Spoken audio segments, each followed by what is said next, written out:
Boa noite, boa noite. É novamente um prazer enorme estar aqui nesta noite de segunda-feira, dia 14 de dezembro de 2020. Restam-nos somente duas segundas-feiras, ou seja, duas edições do Pensar Claro, e aí temos o final do ano de 2020. Está no ar mais uma edição do Pensar Claro, a sua 29ª edição. Para o dia de hoje, nós trouxemos, como era de se esperar e, aliás, era expectável, trouxemos um tema e trouxemos mais convidados aqui nesta edição número 29 do Pensar Claro. Como sempre, um prazer enorme ter-vos aqui nesta hora e neste momento. Hoje nós vamos falar sobre a igreja e a justiça social. É verdade. Nós vamos falar deste tema que é do seu interesse e por isso nós desejamos para já boas-vindas a todos vocês que nos acompanham neste dia e nesta hora e neste lugar. A igreja e a justiça social é o tema para esta noite. Muito obrigado então pelo carinho da sua audiência e já que está ligado, então faça-nos o favor de partilhar já. Nós já vamos para o tema, mas antes, deixa-me aqui apresentar o painel de convidados, destacar aqui a terceira ou a quarta aparição do reverendo Ovídio de Freitas, pastor da Igreja Evangélica Congregacional em Angola e também professor universitário a quem nós queremos desejar boas-vindas e saudar já aqui o reverendo. Reverendo Ovídio, boa noite, seja bem-vindo nesta edição 29ª do Pensar Claro. Muito boa noite, reverendo Lúcio, boa noite a todos os internautas que nesta altura estão conectados conosco neste Pensar Claro. Na verdade é sempre um prazer estar aqui e poder aprender convosco, com os internautas e dar também o nosso contributo sobre aquilo que pensamos na linha da abordagem ou da temática que nos é lançada. Por isso, para mim, julgo ser, sim, a quarta aparição, porque tivemos uma edição que se repetiu e, por isso, já Exatamente. sou um habitué, já sou Exatamente. um filho da casa. Exatamente. Aqui temos por hábito de dizer que logo que aparece a primeira vez, então recebe o crachá de convidado residente, e por isso o pastor Ovídio é aqui já o nosso convidado residente, e nós queremos agradecer imenso por ter aceito novamente aqui o nosso convite. Gratidão. Igual modo, também participa aqui pela segunda vez nesta live ou neste programa a professora universitária Marlene Messele, é socióloga e também cristã, como é natural, e queremos desejar então boas-vindas.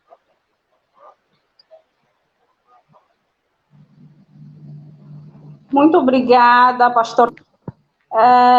É uma honra participar deste leque de painel muito forte e sinto-me lisonjeada por estar aqui nesta live, a poder dar o meu tributo e beber da vossa experiência neste tema tão atual e muito importante. Muito obrigado, doutora Marlene Messele, socióloga e também professora universitária. Deixa-me aqui dizer que o nosso outro convidado, o doutor Albino Paquis, encontra neste momento alguma dificuldade de conexão, visto que se encontra fora da cidade capital, Luanda, e por este facto é muito provável que teremos aqui ele com muitas dificuldades, ou mesmo não, mas queremos também saudar o doutor Albino Paquis, que é já uma figura que tem aparecido aqui, por assim dizer, também um convidado residente. O Recôndito Chihuale também está aqui já conosco, marcou aqui a sua presença, o pastor Domingos Quessongo Gonçalves, a partir da província de Malange, também marca aqui a sua presença, e por isso você que está aí a nos acompanhar, deixa aqui o seu registro para que possa aparecer aqui na tela do Pensar Claro. Hoje, como disse, vamos falar sobre a igreja e a justiça social. Este tema surge exatamente num contexto em que muito se fala de justiça ou injustiça, e nós precisamos aqui dizer que a noção de justiça social remonta em princípios morais e políticos fundamentadas nas ideias de igualdade e solidariedade. Começou também a ser discutida ou desenvolvida a ideia de justiça social ainda lá no século XIX. Aí levantaram-se várias ideias em que, efetivamente, todos têm os mesmos direitos, todos os cidadãos têm os mesmos direitos, a educação é para todos, a saúde para todos, e também o acesso à justiça e o acesso ao trabalho. Por isso, nós vamos juntar aqui o útil ao agradável, e aqui juntar o útil ao agradável, refiro-me efetivamente ao tema que diz a Igreja e a justiça social. Eu hoje começo pelo reverendo Ovídio de Freitas. Reverendo Ovídio de Freitas, os evangelhos, destaco aqui Lucas 20, 26, Mateus 22, 21, Marcos 12, 17, falam sobre dai a César o que é de César e a Deus o que é de Deus. Muitas vezes esse texto bíblico tem sido muito mal interpretado e até enquadrado quando falamos aqui, por exemplo, sobre o envolvimento da igreja e a política, a igreja e a justiça social. Eu gostaria que o reverendo começasse aqui esta abordagem e também pudesse nos falar o que é que a Bíblia fala sobre a justiça social. Muito obrigado mais uma vez, reverendo Lúcio, e quero aproveitar também a oportunidade para saudar a doutora Marlene. É realmente um prazer também nosso poder interagir convosco pela primeira vez juntos. E pronto, foi necessário que o nosso irmão Lúcio pensasse num programa desta natureza para podermos estar juntos e abordarmos um mesmo tema. É um ganho que, na verdade, ficará registrado para a história. Agora, fazendo uma incursão sobre justiça social à luz da Bíblia, nós veremos que a questão de justiça para Deus é muito anterior ao que nós chamamos igreja, né? Se quisermos datar a igreja como esta organização religiosa fundamentada sobre princípios cristãos que nascem no primeiro século da nossa era. No entanto, a igreja, ela existe desde que a espécie humana foi criada. Nós vemos que no Jardim de Éden, na verdade, o homem pecou, o homem desobedeceu contra a ordem que Deus estabeleceu no jardim, o homem foi expulso. No entanto, Deus não desamparou o homem. Deus fez isso, expulsou o homem do jardim justamente para protegê-lo, para que não tocasse na árvore da vida e da morte. Deus sempre foi compassivo para com a espécie humana, até a altura que chamou Abraão, de Ur dos Caldeus, lá em Gênesis 12, e promete fazer-lhe uma grande descendência da qual nós somos parte. E nós vemos o conceito de justiça social já mesmo nos livros do Pentateuco. Se nós quisermos ler com muita atenção o livro de Levítico, veremos claramente que na lei de Deus, a lei que vigoraria ao entrarem na terra de promessas, é uma lei que visa estabelecer o equilíbrio na convivência entre as pessoas, com Deus. Quer dizer que há uma relação íntima entre Deus, ou os homens e Deus, e os homens para com o próximo. E nós vemos que Deus comanda este processo todo como se de uma teocracia se tratasse, até o estabelecimento dos filhos de Israel na terra de promessas, conduzidos por Josué, e depois pelos juízes, até a altura que vieram os reis como Saul, Davi, Salomão, Roboão e tantos outros que conduziram a vida social e religiosa. E aqui convém dizer que, biblicamente falando, parece que se confundem as coisas. Parece que, como os reis eram instituídos e tinham uma ligação direta com Deus, mesmo que não tivessem através dos profetas, eles tinham esse acesso, mas vemos Deus sempre intervindo, sempre que houvesse qualquer tipo de injustiça da parte humana para com o próximo. Acho que podemos fazer aqui um enquadramento sobre aquele cenário da sanguinária rainha Jezabel, esposa do rei Acabe, que querendo uma lavrazinha de Nabote, né? E Nabote não queria vender porque era uma herança familiar, e Jezabel mandou matar este homem. Deus puniu, castigou isso. Então, dizer que existe uma linha tênue entre religião, entre o ser cristão e política, nós estaríamos a ser muito concretos, porque política, afinal, é tudo o que nós fazemos no nosso dia a dia. Política é o que fazemos desde a administração dos nossos lares, desde a administração das nossas famílias. O que nós fazemos trata-se de uma política, pode ser de uma esfera menor, não tratando-se necessariamente da polis, que é a organização administrativa das urbes, das cidades e dos vilarejos. No entanto, nós fazemos políticas. Nas nossas casas nós fazemos política. Em todo lugar nós fazemos política. Agora, política partidária é uma outra coisa, é uma outra linha, é um outro ângulo de orientação. Mas também não se chega à política de administração da polis sem se fazer política partidária. Então, se quisermos ser concretos e não fugir à seringa, né? Temos que dar o rosto e dizer que, na verdade, estamos aqui, somos animais políticos e precisamos nos envolver na vida administrativa e não só do nosso país, da nossa cidade, do nosso bairro, de tal maneira que encontremos juntos soluções para dirimir os grandes problemas que afetam as nossas comunidades. Muito obrigado, Reverendo Ovídio de Freitas, por estas primeiras pinceladas. Nós já voltamos aí novamente para si, mas eu vou agora... A professora Marlene Messel é socióloga e eu gostaria que apresentasse aqui a perspectiva sociológica de justiça social. Muito obrigada pela indagação que me foi formulada. Gostei da abordagem do excelentíssimo pastor Ovídio. Justiça social, em termos políticos, sociais ou filosóficos, é um sustento que todas as pessoas, é uma norma que sustenta que todas as pessoas tenham os mesmos direitos de igualdade. Também pode ser o equilíbrio entre pilares sociais, econômicos e culturais, que promovam a igualdade de oportunidade e o bem-estar ou equilíbrio do cotidiano entre as pessoas. Aí sim estamos perante a justiça social. Também podem ser as normas que regulam o cotidiano das pessoas. Essas normas podem ser de políticas públicas, que devem ser equalizadoras, devem ser emancipatórias, para que não criem um desequilíbrio ou uma desarmonia na sociedade, que eles têm que promover o bem-estar.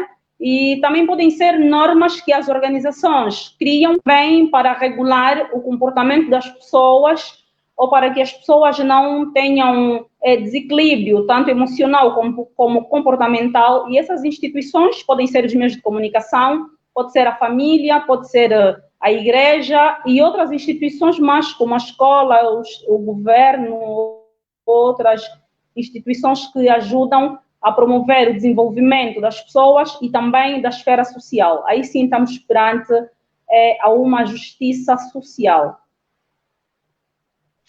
Muito bem, professora Marlene Messel, obrigado também por estas primeiras pinceladas. Eu volto aqui a saudar aqueles que estão conectados, o pastor Andrade também está aqui, o Amadeu Epalanga, a partir da província do Uís, a Mana Leontina Catumbela, a partir da província de Luanda, deixa-me aqui ver mais,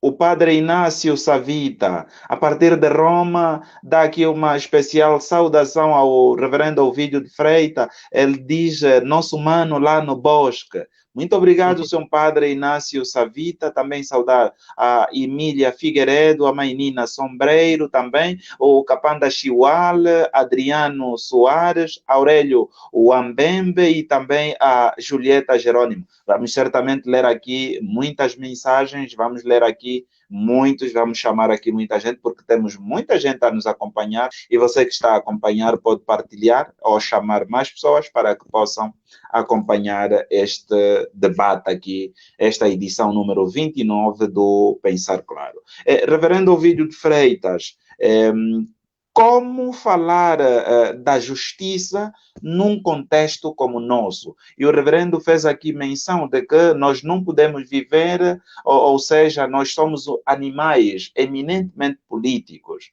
e estamos propensos a falar e a fazer política em alguns momentos. Agora, a grande questão que se impõe é como falar de política num contexto como o nosso. E eu sei que o reverendo Ovídio Freitas também é alguém que conhece muito bem a história da Angola e conhece e viveu e continua a viver. Eu gostava que o reverendo nos pudesse falar como falarmos da justiça num contexto como o nosso.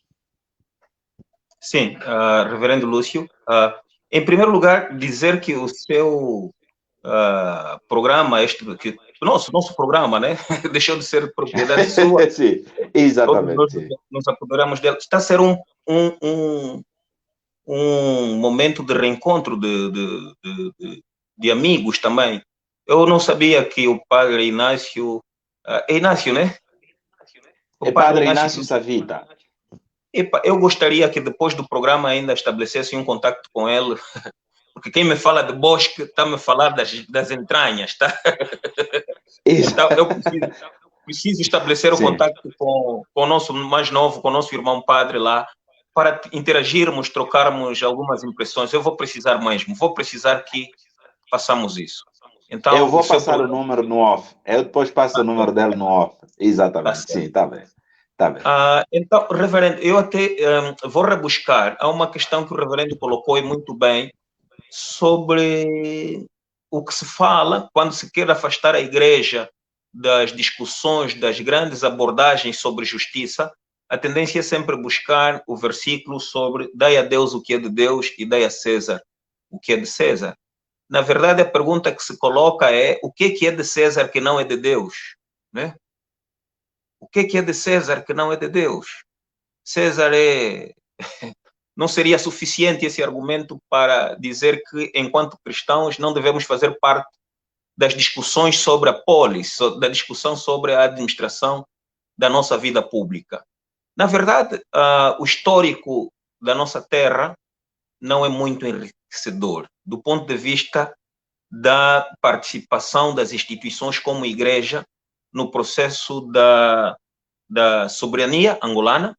Temos que nos situar na história, por exemplo, a luta pela libertação, a luta pela emancipação, a luta pelos nossos direitos, as nossas conquistas pela nossa terra, retirando-a das mãos do colonizador.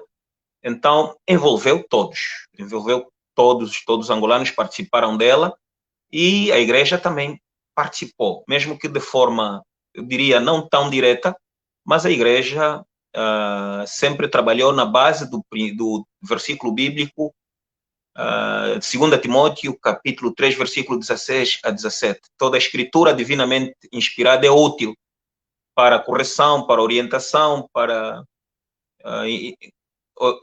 que o homem de Deus seja perfeito e perfeitamente habilitado para toda a boa obra. E nisto vemos que a igreja participou. A igreja deu literacia às pessoas. A igreja, através dos projetos de melhoramento do povo, participou no despertamento da consciência do autóctone, de tal maneira que o autóctone, ele por si próprio, organizasse e movimentasse uma grande luta pela libertação da sua própria terra. Então, nisto não temos como fugir, porque a história nos diz isso, os registros históricos nos dizem isso, que a igreja teve uma participação. Logo, após 75, a nossa história não foi muito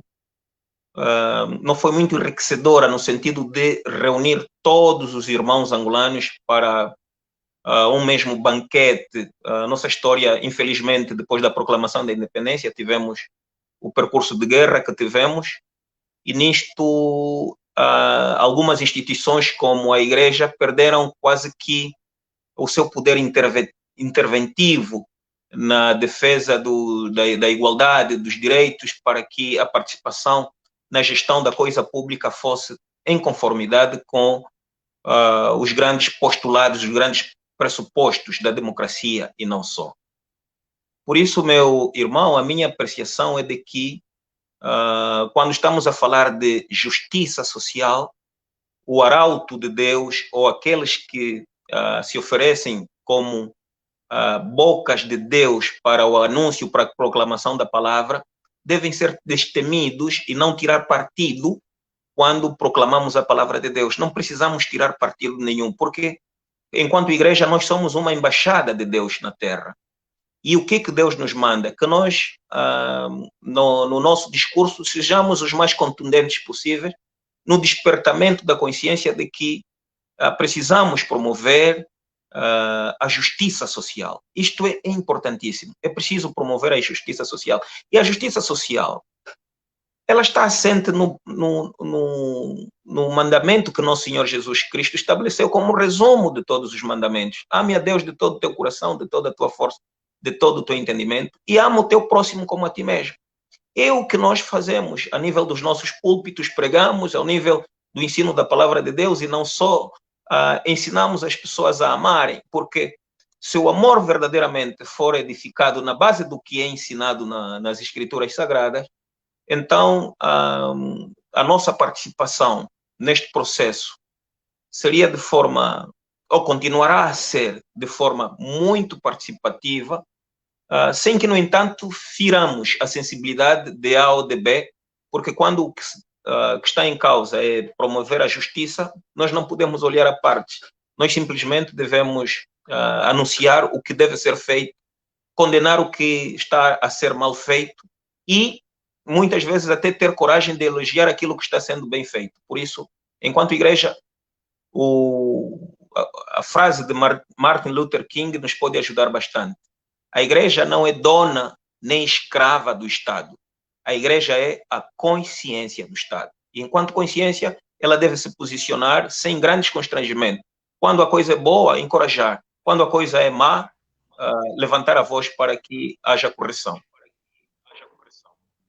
Exatamente. Muito obrigado, reverendo Ovídio de Freitas. Doutora Marlene Messel, eu volto novamente aí, assim, se calhar para fazer uma questão, uma pergunta que pode ser uma batata quente ou não, mas eu sei que a doutora tem sabido lidar, sabe lidar com as batatas quentes. Doutora Marlene, como olha, por exemplo, este tema aqui com as últimas manifestações que têm ocorrido no país? Como sociólogo, o que é que se lhe oferece dizer acerca dessas movimentações todas? E quando olhamos para as reais motivações, no fundo, tem que ver com a questão da justiça. Por exemplo, quando se reclama a questão do emprego, quando se reclama a questão da habitação, da educação, tudo isso está ligado à questão da justiça social. Como é que olha para essa questão? Olha para essa questão.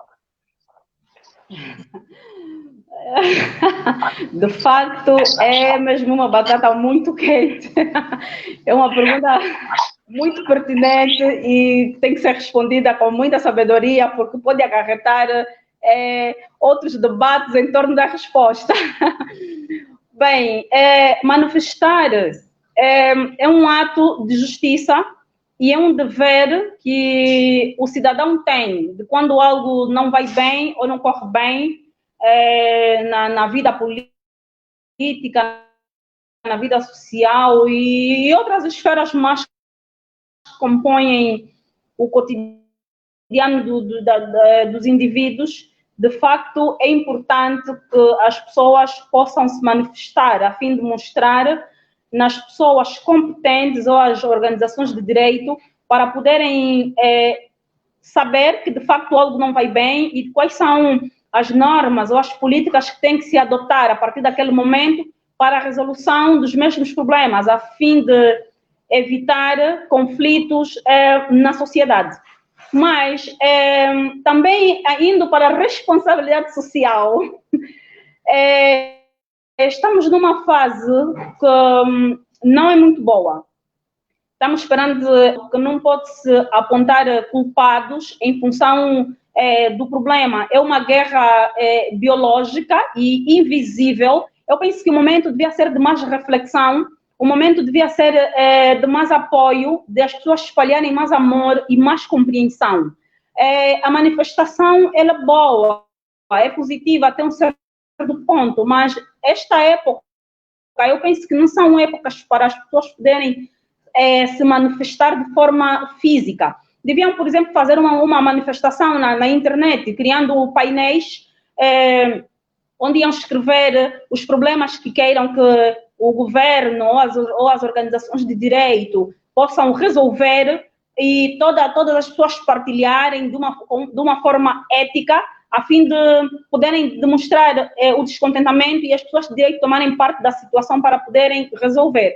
Porque o vírus é invisível e temos estado a ver a maneira como as pessoas manifestam, também pode ser um meio para a propagação do próprio vírus. E tivemos conhecimento nos noticiários que alguns indivíduos estavam na manifestação, depois acabaram se contagiando e depois são outros custos, porque é uma doença que não são as famílias do momento que estão a custear o tratamento dos seus filhos, dos seus parentes ou dos seus membros.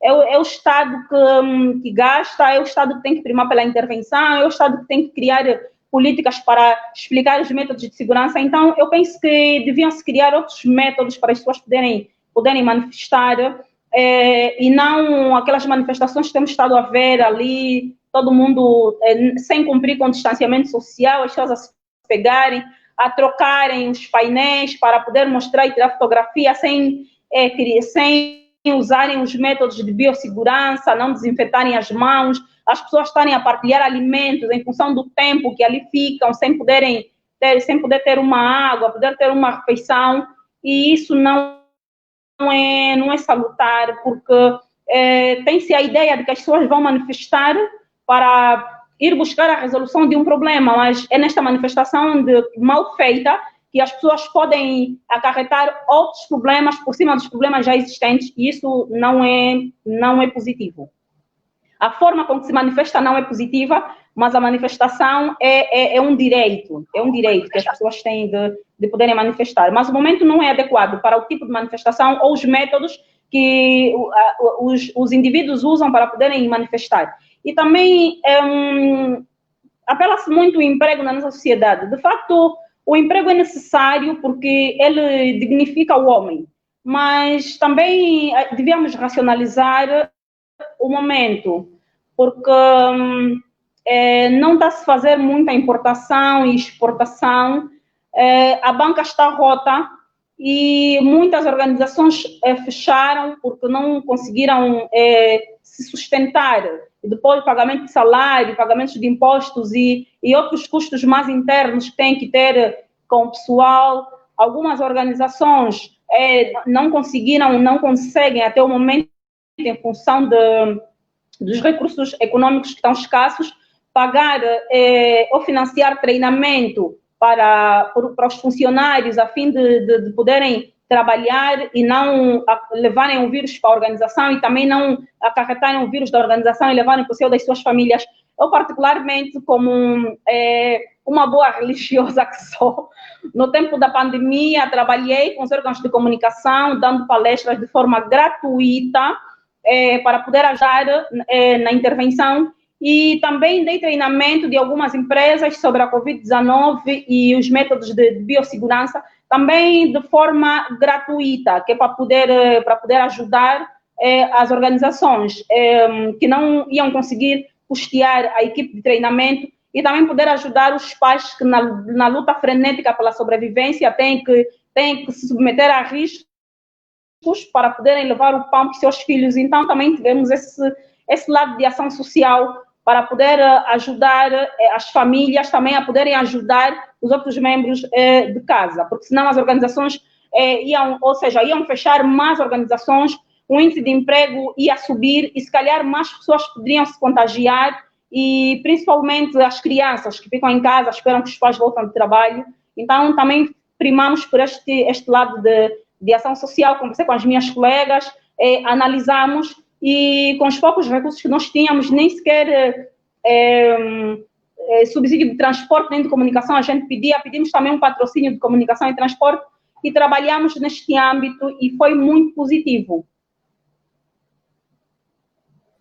Muito bem, professora Marlene Messel, socióloga, e agradecemos aqui pelos seus inputs. Eu volto a essa questão, mas fazendo agora o reverendo Ovídio de Freitas. Claro está que o contexto em Angola exige efetivamente, como a professora Marlene disse muito bem, alguma ponderação, para que, na verdade, nós possamos exprimir as nossas ideias sem exatamente ir à margem ou extrapolar os nossos direitos. Reverendo Ovídio de Freitas, nos últimos tempos, Angola tem vindo a ser um palco de manifestações, de muita discussão em volta de muitos aspectos. Agora que está anunciada por parte do presidente Chivo Kuvuko, também falou que há uma manifestação já convocada para o dia 19. Na perspectiva do reverendo, enquanto também professor universitário e também líder religioso, o que é que se lhe oferece a dizer acerca dessas movimentações que acontecem pelo país? Porque, querendo ou não, estamos a falar da própria justiça social. Sim, primeiramente dizer que a doutora Marlene fez uma abordagem muito rica e muito cuidada, e está de parabéns nesse sentido. Vale referir que as manifestações não estão a acontecer simplesmente em Angola. Elas têm uma tendência de acontecer em várias latitudes do nosso globo. É só estar conectado à televisão, às redes sociais, para percebermos que tem havido manifestações aqui e acolá. Em Angola, que é a nossa realidade, nós conseguimos entender muito mais porque as informações que nos chegam a partir das redes sociais e dos órgãos públicos até a nossa casa, percebemos do quanto muitas pessoas se apoderaram do pote, muitas pessoas se apoderaram de forma indevida dos bens da população, aquilo que nos faria muita falta. Eu tive um professor de economia contemporânea, e esse professor, na República da Argentina, na cidade autônoma de Buenos Aires, ele chamava-nos atenção ao facto de, naquela altura que houve aquela situação da doença da febre amarela, acho que é isso, ele já tinha dados que nos falava da morte de crianças em Angola. Quer dizer, de forma assustadora. O professor, quando apresentava esses dados na sala, nós até éramos 2 angolanos na turma e ficávamos assim admirados. Ele, afinal, é parente de um dos cardeais que trabalhou em Angola, ou trabalha ainda em Angola, e ele tinha informações privilegiadas sobre essa situação.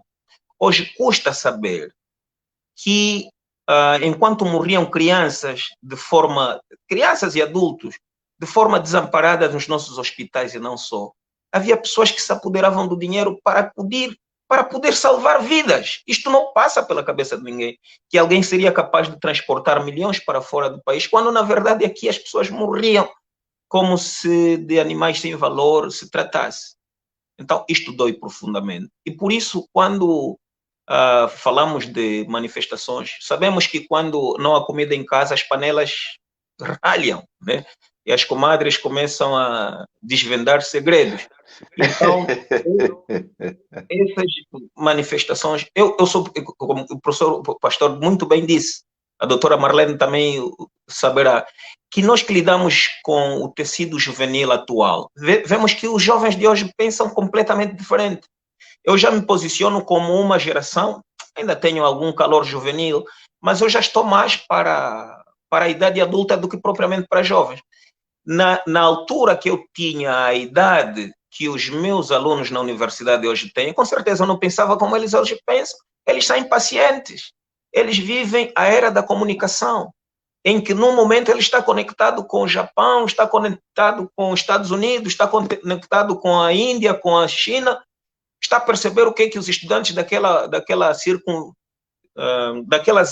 zonas pensam, como fazem as coisas, e por isso ele tem um nível de exigência maior.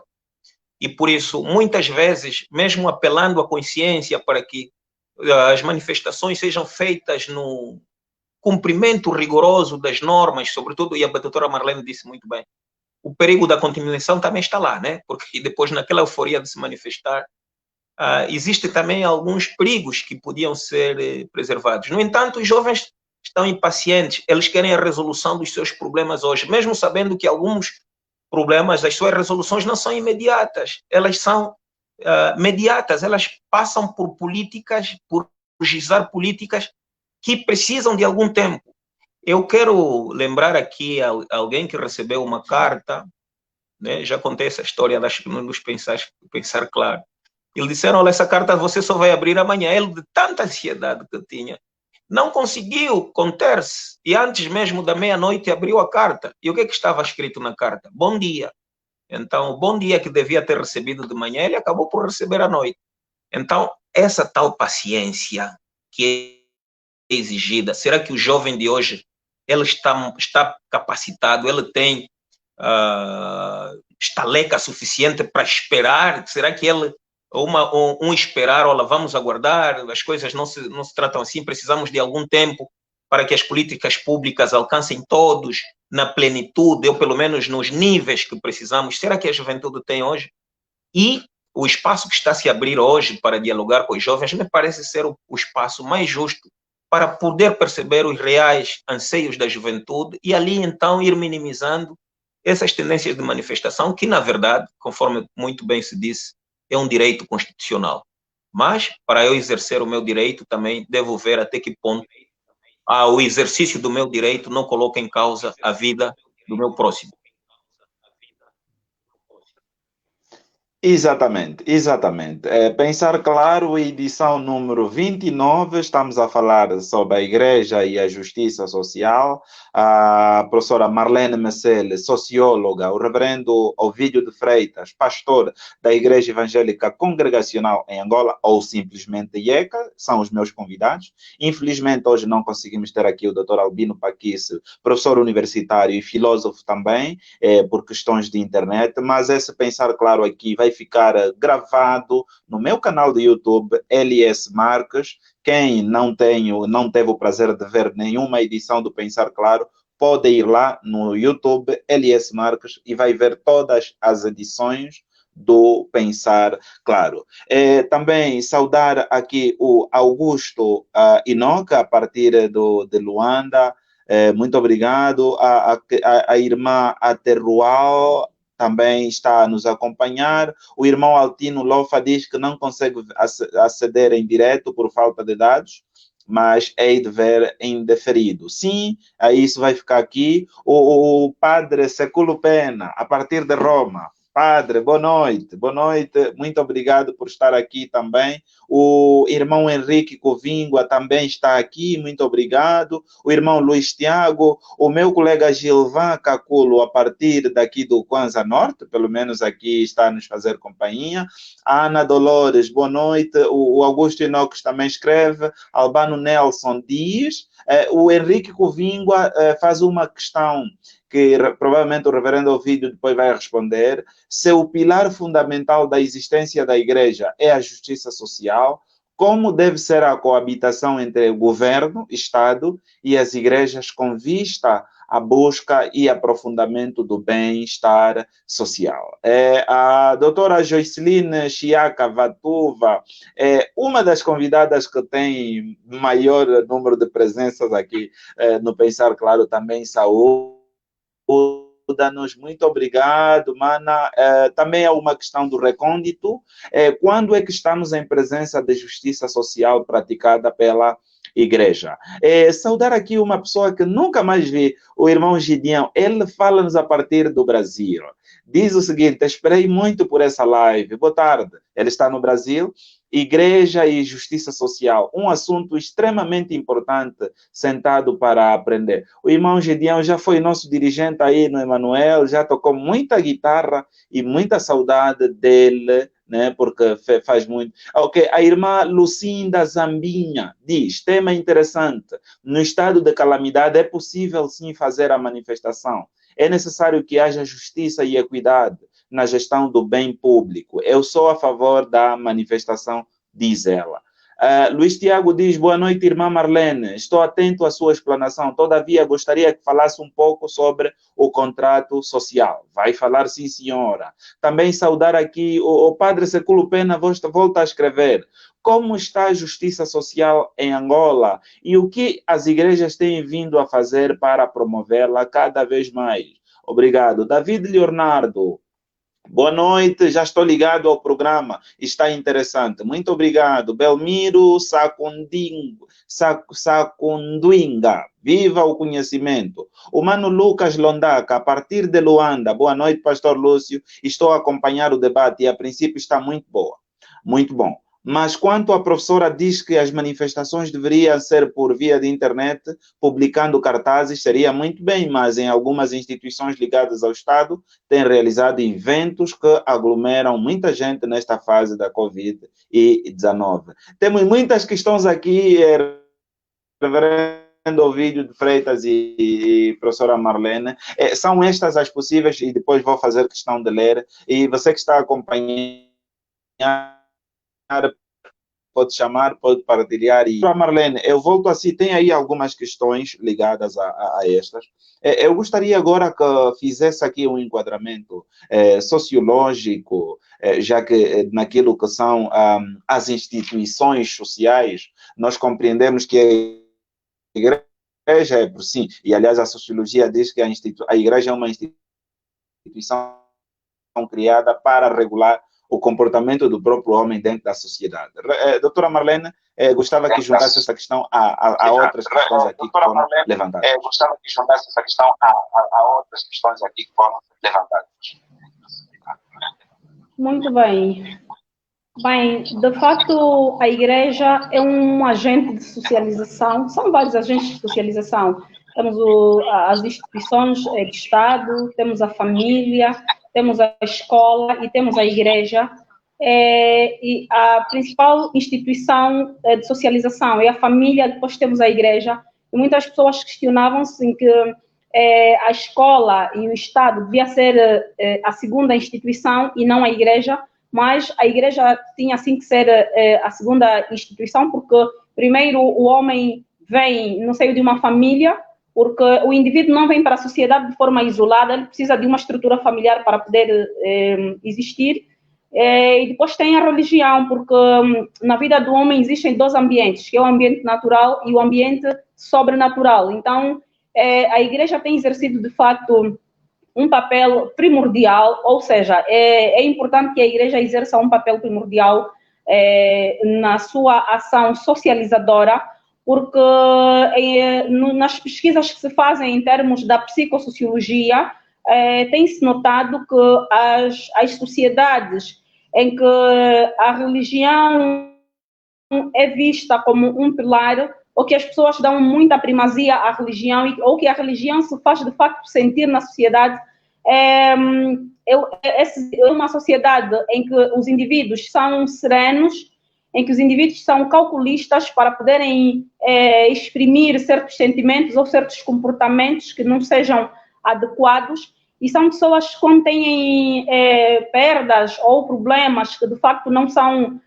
muito plausíveis, não se frustram com muita naturalidade em função da fé que lhes move e a transmissão de amor e solidariedade que a igreja transmite na vida dos indivíduos. Então, é importante que as sociedades deem mais primazia à religião. É importante que os pais, desde cedo, incutem a responsabilidade ou a cultura, ou que incutem a cultura nos filhos de que tem que ter Deus na vida e que tem que pertencer a uma organização religiosa. E também é importante que dentro da própria religião os indivíduos não sejam simplesmente isolados, em que cada um vem, faz a sua oração, participa do culto, simplesmente um membro ouvinte. É importante a coesão ou a entrega na organização, porque tem-se visto que em muitas organizações os membros são simplesmente inseridos e eles não são integrados. Em termos sociológicos, alguns indivíduos acham que a integração e a inserção é a mesma coisa. São similares. As pessoas, quando são integradas, participam das atividades e têm direito a opinar em algumas normas que se criam dentro da religião. E quando as pessoas são inseridas dentro da organização igreja, simplesmente as pessoas têm que cumprir com as leis ou as normas pré-estabelecidas pelos líderes ou pela hierarquia da própria organização. Mas, às vezes, a igreja tem normas muito rígidas e estas normas não facilitam a convivência do indivíduo. Temos visto que alguns indivíduos têm tido muitos conflitos ou sofrem bullying com outros indivíduos em função das normas da sua religião, e muitas vezes o indivíduo quer ter uma forma ou uma característica de vida um pouco diferente e às vezes choca com as normas da própria religião, e ali o indivíduo depois não se encontra em uma justiça social em termos teológicos, porque o indivíduo acaba tendo dupla personalidade em função das normas da religião, que são às vezes um pouco rígidas. Então, ele quando está no ambiente social ou fora do ambiente teológico, o indivíduo tem uma forma de ser estar. Quando o indivíduo acha que agora vou me dirigir para a igreja ou vou estar a conviver com os irmãos da igreja, o indivíduo também tem uma forma de ser e uma forma de estar. E às vezes são essas normas da religião que promovem o desequilíbrio emocional ou promovem a dupla personalidade dos indivíduos. É importante que, à medida que a sociedade evolui, a igreja tem que evoluir com a sociedade. Eu, por exemplo, aproveito essa oportunidade para poder parabenizar a IECA, que é a Igreja Evangélica Congregacional em Angola, parabenizar ou felicitar, acho que em termos do nosso acordo português, esse termo é mais correto, felicitar, parabenizar é mais brasileiro, felicitar a IECA, a Igreja Batista ou a Metodista, e outras igrejas mais que eu não posso citar o nome das igrejas porque não fiz investigações muito a fundo e não sei bem qual é a função da religião, mas que logo que a pandemia começou, essas religiões começaram logo a usar as TICs para que os membros não pudessem simplesmente estar só em casa, porque muitas vezes nós temos aquela motivação de, ok, não podemos ir para a religião porque estamos perante uma pandemia, criou-se uma norma social no âmbito das políticas públicas, todo mundo tem que ficar em casa, ninguém pode sair, vamos fazer um culto em casa, às vezes vão orar hoje, vão orar amanhã, depois um membro está descansado, diz, não, hoje vamos orar às 18, outro não, eu acho que depois melhor só às 21, mas depois as pessoas acabam quebrando a rotina em função do ócio, que é exagerado. Mas tivemos aqui irmãos que cantavam, enviavam hinos para os irmãos poderem também acompanhar. Tivemos aqui cultos, não só das igrejas daqui de Luanda, mas também de Benguela e também do Ambo, que os irmãos faziam culto às vezes nas suas residências e partilhavam com outros irmãos a fim de aquelas pessoas que não sabem fazer bem a oração, que não sabem pregar em condições, que não têm um princípio de como abrir a Bíblia para cada problema, porque a Bíblia não é só abrir, depende do assunto, né? Tem capítulos que têm a ver com os problemas ou a situação do momento, que é para poder depois fazer uma ligação com a oração, e os irmãos começaram a partilhar. E foi de facto muito salutar, e agradecer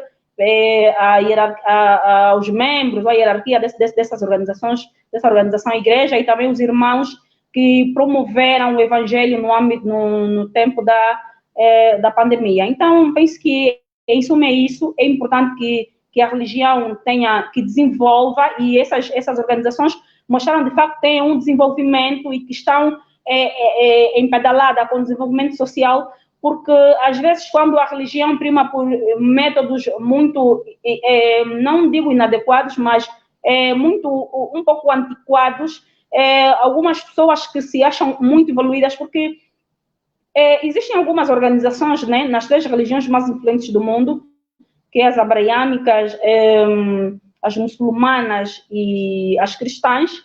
As religiões cristãs, desculpa, são um pouco mais liberalistas. Não têm normas muito rígidas que às vezes não permitem que certos indivíduos tenham certos comportamentos.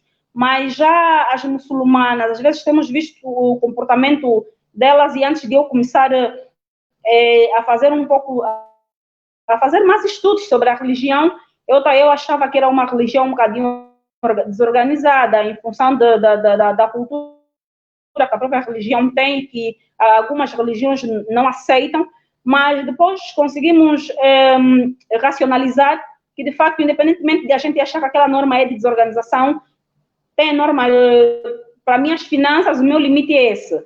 Para a minha fé, o meu limite é aqui. Então, eu penso que, às vezes, é um bocadinho triste olhar para um indivíduo que tem 30, 40, 50 anos e tu perguntares qual é a sua religião. E ele diz, a minha religião é protestante, a minha religião é a católica, a minha religião é adventista, a minha religião é batista. E você olha para o indivíduo e depois você pergunta, mas estás nessa religião há quanto tempo? E ele diz, não, eu já estou, uns dizem, olha, desde a barriga da minha mãe, outros, não, eu já estou desde 1 ano, desde criança. E começas a ver que, de facto, se calhar, não sei se é a religião que não está a cumprir bem o seu papel, se é o indivíduo que vai para a religião e não presta bem atenção nos objetivos que a igreja pretende, porque não é normal que um indivíduo de 30 até 20, até 18 anos, que vai pela igreja desde a tenra idade e não sabe qual é o nome da religião e qual é o nome da igreja. E isso, Muito às bem. vezes, é um bocadinho triste. E temos que saber se é a igreja que falha ou o indivíduo que não tem interesse da percepção dos objetivos da religião. Muito bem. Muito obrigado. Muito obrigado, professora Marlene Messela. Obrigado a que ficaram aqui mais uma vez.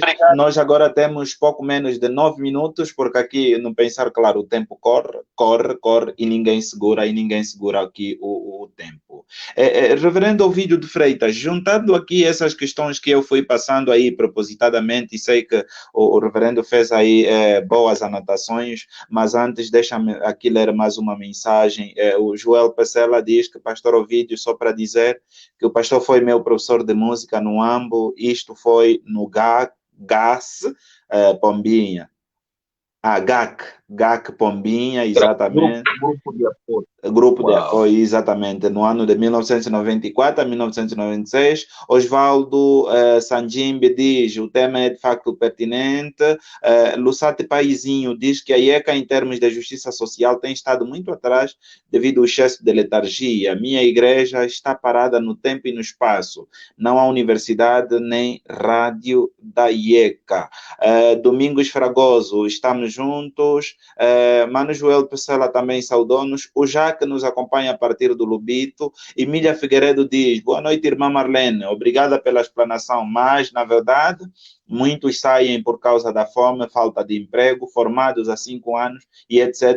E mais situações por causa destas situações, muitos saem à rua e esquecem a contaminação. Queria ela dizer. Arcanjo Benjamin, pela primeira vez aqui a participar, e nós aqui agradecemos mesmo, agora sim já tem uma presença aqui nesta edição. Adolfo Catumbela também está presente a partir de Luanda. Adelaide Regina Belchior também está presente. Lucinda Zambinha diz, gostaria que a doutora Marlene fizesse a diferença entre igreja e religião, porque na sua explanação me pareceu que houve muita confusão. Eu gostaria que fizesse a diferença entre igreja e religião. Já vamos para aí, mas até em palavra agora o reverendo Ovídio de Freitas, que na sua explanação também podia falar um pouco o papel da igreja angolana na promoção da justiça social. Certo, reverendo.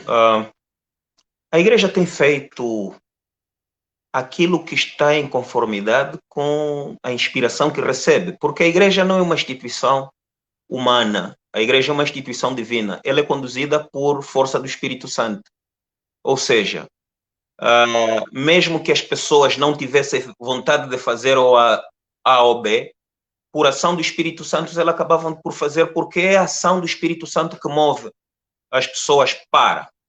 Por isso, a igreja, na medida do possível, tem estado a trabalhar. Bem, alguém vai dizer, isso é uma expressão muito filosófica, na medida do possível, o que é que isso significa?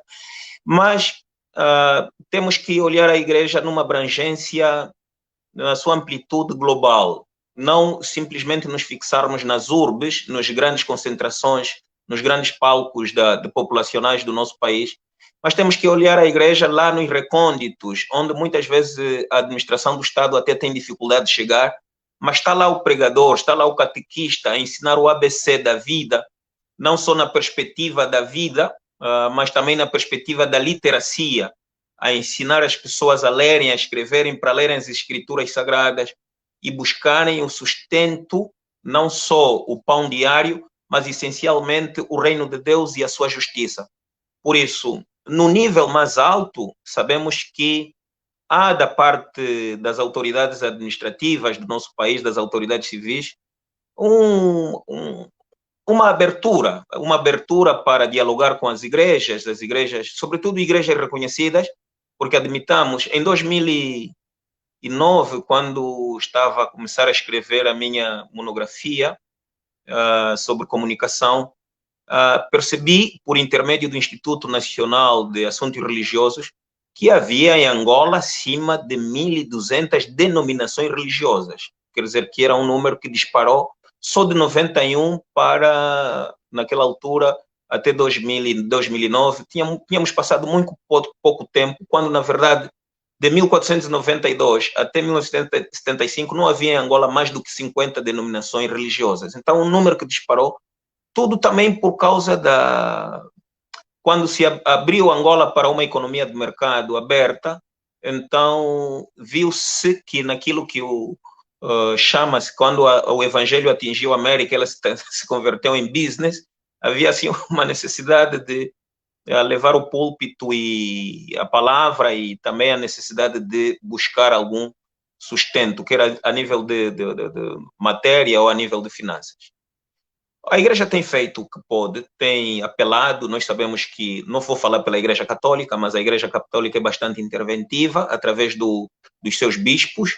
Nós também, os evangélicos, através dos nossos fóruns, sempre que possível, nas reuniões, nas participações, nos concertos, a nível das municipalidades, a nível dos níveis de auscultação, estão lá os pastores, estão lá os leigos, a fazer voz do povo, a levar as preocupações do povo para o diálogo, para as autoridades civis, e inverter o quadro que se vive até o dia de hoje.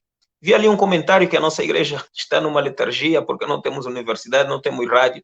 Bom, pode ser que o nosso jovem esteja certo, o Lussate Paizinho, mas a intervenção da igreja não deve ser vista simplesmente no prisma de universidade, no prisma de rádio, porque podemos não ter uma universidade por enquanto, não é que não tenhamos esta pretensão, existe este sonho de termos uma universidade.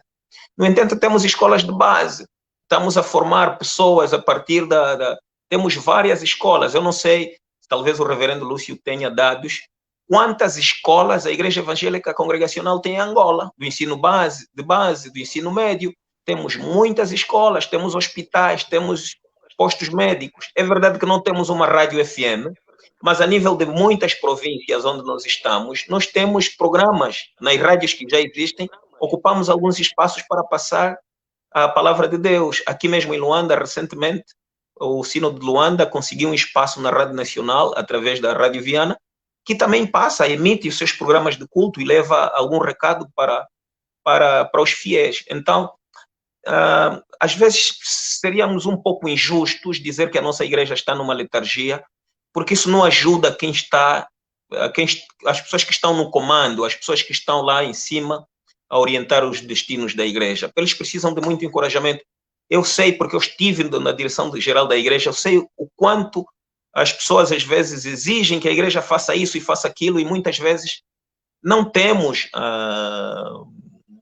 damos o melhor de nós e ainda assim as pessoas acham que estamos a dar pouco. Eu próprio participei na primeira fase do processo de instalação da Universidade Congregacional em Angola, a Universidade do Donde, fui membro da comissão. Os outros estão lá a continuar com o trabalho, e com certeza no tempo de Deus nós teremos uma universidade, mas isso não será suficiente para dizer agora que temos universidade. O nosso papel interventivo na sociedade para questões de justiça está consumado. Não, a questão de justiça social deve ser uma questão pregada nos púlpitos, anunciada no ensino da palavra de Deus, para que as pessoas, nos diferentes níveis, aqui não podemos olhar simplesmente nos níveis de liderança, lá onde estivermos a executar os nossos trabalhos, sejamos os justos com Deus e com o nosso próximo. No Brasil, há cerca de 2 anos, houve um estudo muito interessante, não sei se é a USP que chegou a fazer, a Universidade de São Paulo, com 2 perguntas, reverendo Lúcio. A primeira pergunta dizia assim: tu achas que o Brasil é um país corrupto? 98% da amostra disse que sim, o Brasil é um país corrupto. A segunda pergunta era: tu és corrupto? 98% da amostra disseram que não eram. Então, muitas vezes, o mal só está nos outros, não está em nós próprios. É assim que a mente humana às vezes funciona. Há uma tendência de acharmos que os outros é sempre que estão a falhar, nós é que estamos sempre no caminho certo.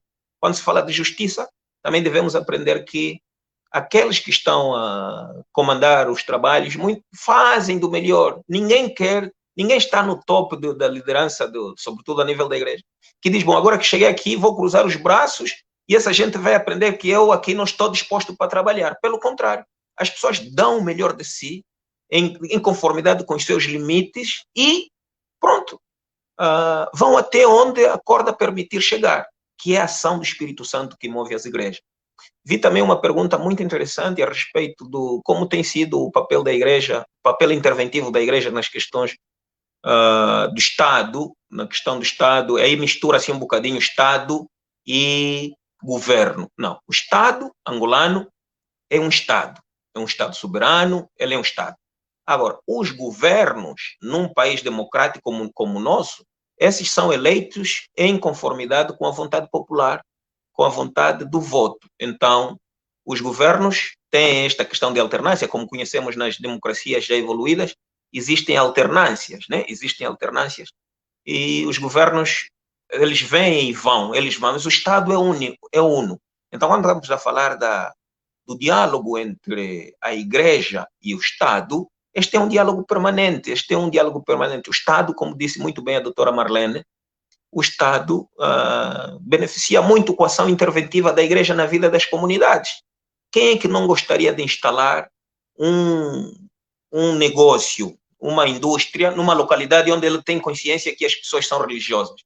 E aqui também a questão de religião, as religiões são variadas. Temos a religião cristã, a islâmica, a judaica, como a doutora Marlene disse, as religiões abraâmicas, temos o hinduísmo, o shintoísmo, e dentro da religião cristã nós podemos encontrar várias denominações religiosas.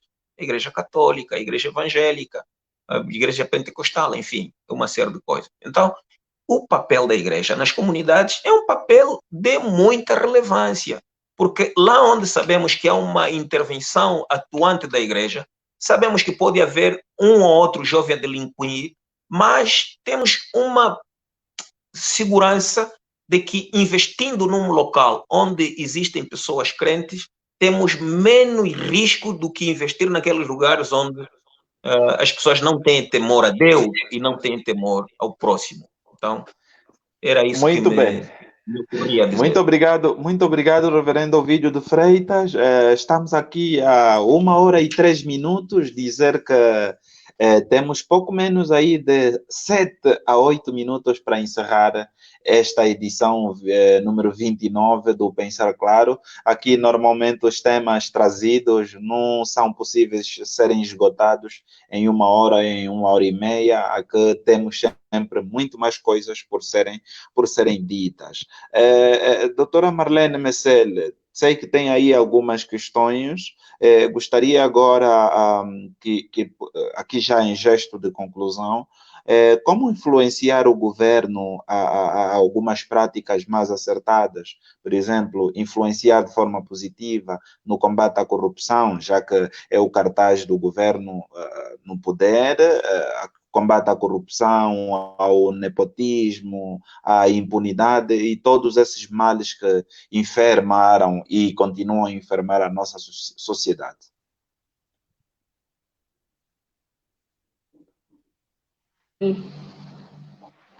Bem, antes de responder à indagação, como foi formulada agora, gostaria só de poder aclarar a irmã que falou sobre religião e igreja.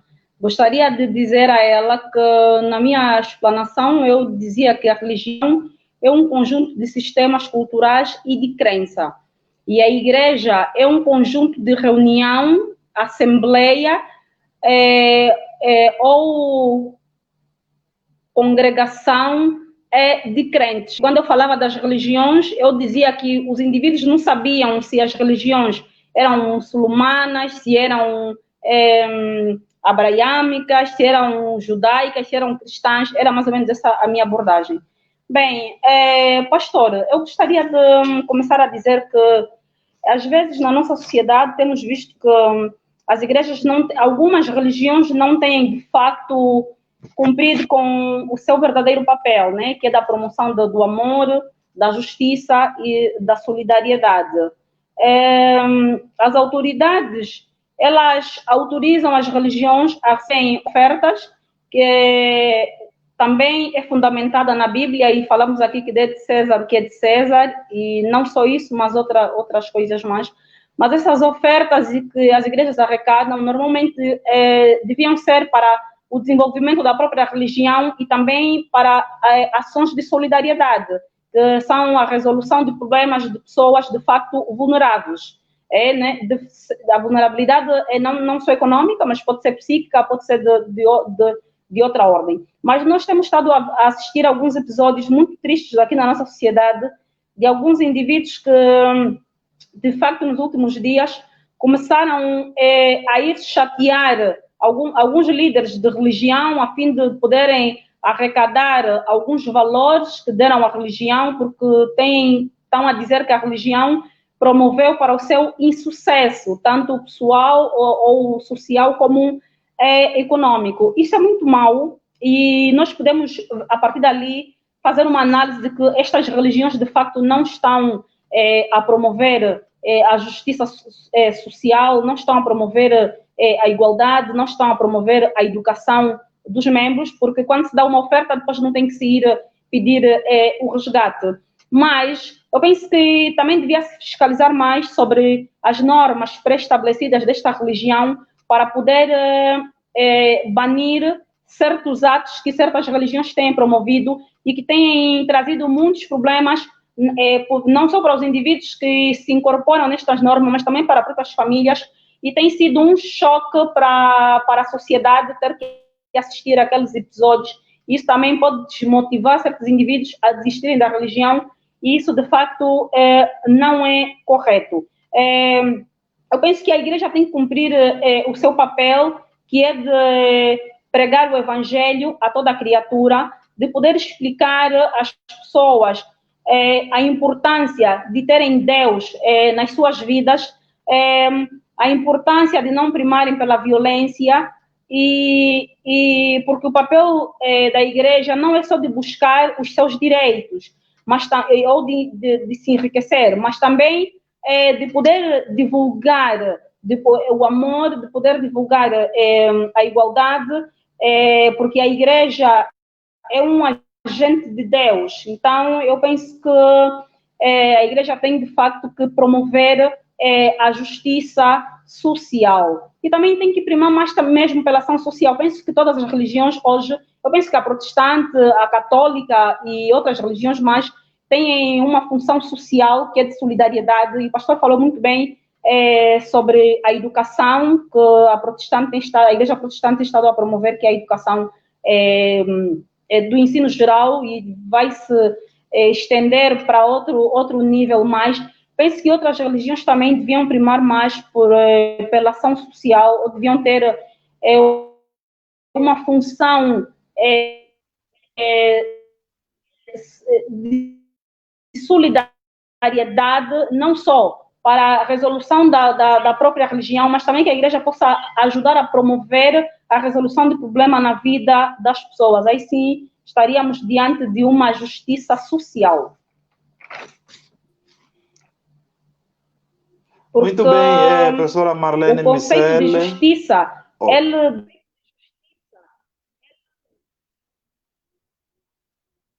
Sim, professora Marlene, pode terminar? Pode terminar? Pode terminar?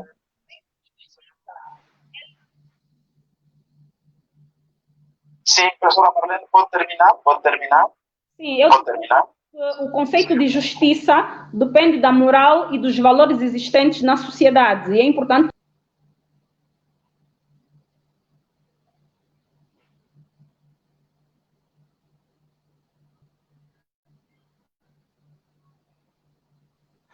Uma quebra ligeira, mas estamos aqui de volta. Reverendo Ovídio de Freitas, este é um minuto agora para pensar, claro, acerca deste tema. Em resumo, aqui um minuto para fecharmos aqui esta nossa abordagem sobre a igreja e a justiça social.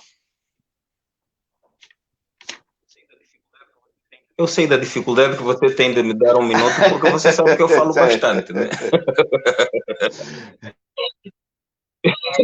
Gerir o resumo em um minuto seria um exercício muito difícil. No entanto, lembrar aqui que a imagem da igreja no nosso país ficou também beliscada com muitos escândalos que aconteceram a nível da igreja.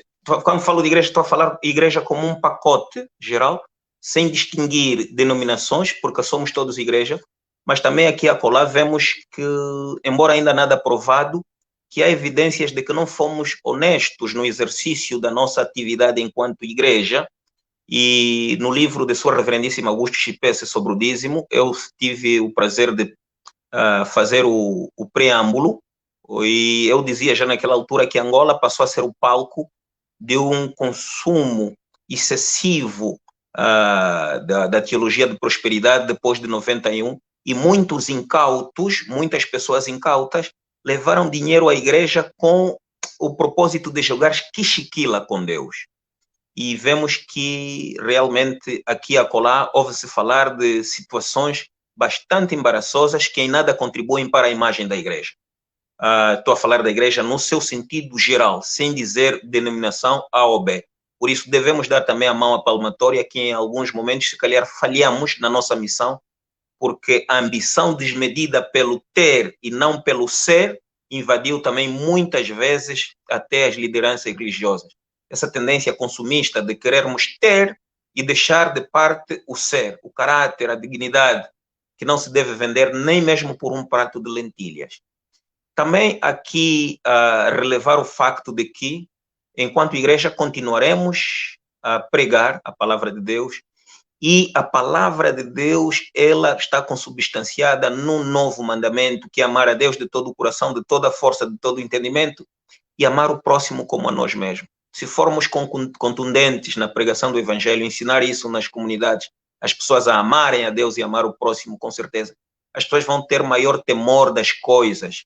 É verdade que o nosso país, vimos que ao longo de 75 para cá, houve uma grande primazia no nível de conhecimento orgânico, as ciências ligadas à vida, a nível do conhecimento inorgânico, a nível das matérias ligadas à matéria, mas a nível das ciências sociais, parece que não houve assim uma relevância maior, e hoje vemos que muitas pessoas deixaram de ter temor. As pessoas, quando são colocadas em lugares onde têm o privilégio de ter isso e aquilo, não pensam nos outros, pensam em si próprias. E é preciso realmente voltar a investir seriamente nas questões de humanismo, na questão de cultivar realmente no seio das pessoas a filosofia, a sociologia, de tal maneira que as pessoas aprendam a temer o que é alheio e a respeitar o que é alheio, e aprendermos a conviver com aquilo que é nosso. Claro, não se conformando apenas com o que temos, mas acreditando que somos capazes de viver uma condição melhor do que vivemos hoje. É um grande prazer voltar a estar aqui neste programa. O tempo voou, verdadeiramente o tempo voou. Ainda teríamos muito para falar, mas gostei muito de me ter colocado junto da doutora Marlene. Foi um grande prazer mesmo. Gostava também de interagir com o doutor Paquito, mas com certeza um dia Deus há de providenciar esta oportunidade. Exatamente. Eu peço ao reverendo Ovídio de Freitas para aguentar mais aí um minuto apenas. Esse um minuto é para a professora Marlene. Pensar claro em um minuto. Esse um minuto é para a professora Marlene. Pensar claro em um minuto. Bem, uma irmã perguntava o que era um contrato social dizer que o contrato social indica uma classe de caminhos que levam pessoas a formarem ordem social. Bem, dizer que quando o Evangelho é bem pregado, o Espírito Santo vive no meio das pessoas. E a Igreja tem o papel de rebuscar os valores morais e sociais, culturais, e cuidar da educação das famílias, porque é importante, porque quando a educação cristã é o item fundamental das pessoas, as pessoas vivem sobre uma sociedade justa e também desenvolvida. Eu penso que a Igreja possa cumprir mais o seu papel e que as pessoas possam dar mais primazia na religião e que pautemos todos pelo amor e a justiça. Pensar Claro, 29ª edição está assim a terminar. Agradecer a presença mais uma vez aqui do reverendo Ovídio de Freitas, dizer que continua a ser o reverendo e a professora Marlene Messel continuam a ser aqui convidados residentes, a qualquer momento certamente voltarão. O doutor Albino Paqui, se não conseguiu entrar, certamente voltará, já se calhar somente no próximo ano, porque nosso objetivo é atingir a edição número 100 e depois da número 100 nós vamos fechar, mas ainda enquanto isso não acontece, ainda temos muito tempo aqui e muitos temas por serem abordados aqui nessa edição do Pensar Claro. Eu no início disse que para o ano terminar, temos mais 2 segundas-feiras. Deixa-me já aqui lançar os 2 próximos temas. A próxima segunda-feira, dia 21 de dezembro, vamos falar sobre como gerir as finanças, ou seja, a gestão das finanças em épocas de crise. Gestão de finanças em épocas de crises. Tanto essa gestão na família, nas instituições e muito mais. E para fechar o ano de 2020, nós vamos falar do desafio, os desafios do deputado cristão em Angola. Eu terei 2 deputados aqui, um deputado do MPLA e outro deputado da UNITA, então estarão aqui no Pensar Claro para falar sobre os desafios de ser deputado cristão em Angola. Fala-se muito dos deputados e por isso aqui na próxima edição ocupe já o seu lugar aqui, porque já sabe que o segredo de falar claro está no Pensar Claro. Nós voltaremos na próxima segunda-feira às 21 horas em ponto aqui mesmo. Este vídeo vai ficar no canal YouTube, do meu canal YouTube LS Marques, LS Marques. Então vai lá, pode colocar lá o seu like, ajuda também aqui o canal a crescer. Reverendo Ovídio de Freitas, obrigado e até a próxima oportunidade. Um grande abraço, saudações aí em Dallas e estamos juntos. Muito obrigado, reverendo. Vamos tomar o nosso café daqui a nada. Professora Marlene, obrigado por estar aqui conosco. Saudações aí em Dallas e estamos juntos. Muito obrigado, reverendo. Vamos tomar o nosso café daqui a nada. Professora Marlene, obrigado por estar aqui conosco. Muito obrigada, pastor Lúcio, sempre ao seu dispor. E foi um prazer fazer parte deste leque de gigantes. Muito obrigada.